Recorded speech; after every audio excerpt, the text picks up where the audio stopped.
ba? Kinilig ako nung nakikita ko eh. Okay sir, package nga pala. Sir Vic, sa inyo talaga. Lahat pa kasi. Since you've been with the Sir Day One, kasi sa mga what yung dispute ng erasure? Mahabang story. Yan, mahabang oras natin sir, mahabang oras natin. I-compress mo na lang.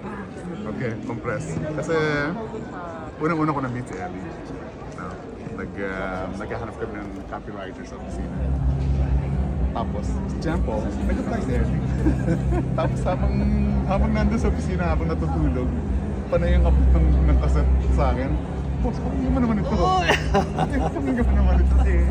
Sabi ko, gusto yung ipapakinggan yan later. Tapos, nabigyan ko na yung isa-isa. Iba talaga yung Pack TV, oh. Iba talaga Pack TV. So, nabigyan ko na isa-isa. Pakinggan mo yung audio niya. Okay, so anong unang pumasok sa Sistema sa... Thank you so much for being here. Ano yung mga ganun? Ang ganda ng kanta. Grabe yung dating. Sabi niya, marami pa yan.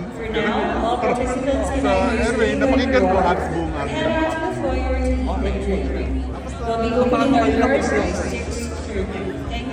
Isa lang, makukonvince ka sa ilang kanta pa lang makukonvince ka naman. Yun yung mga tipong pag narinig mo, sarap ka. Pasok na talaga. Ang problema na lang ngayon, kung paano mabuto yung album, na pag pinakinggan mo, hindi mo na siya bibitawan. Alam mo yun? Na parang, kailangan ko pa na iba pang kanta. Hindi lang yung pop. Kung ano yung laman ng pop. Gumawa pa sa marami. Siya ng dami talaga yung pop.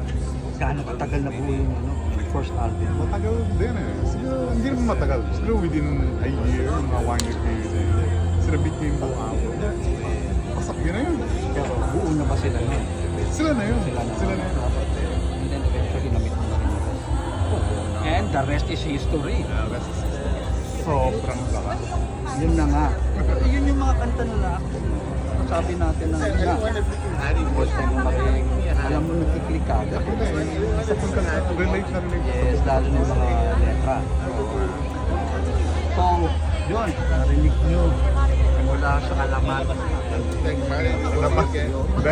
Marami talaga naghihintay na sa talagang ang daming tanong na gusto mo niya talaga.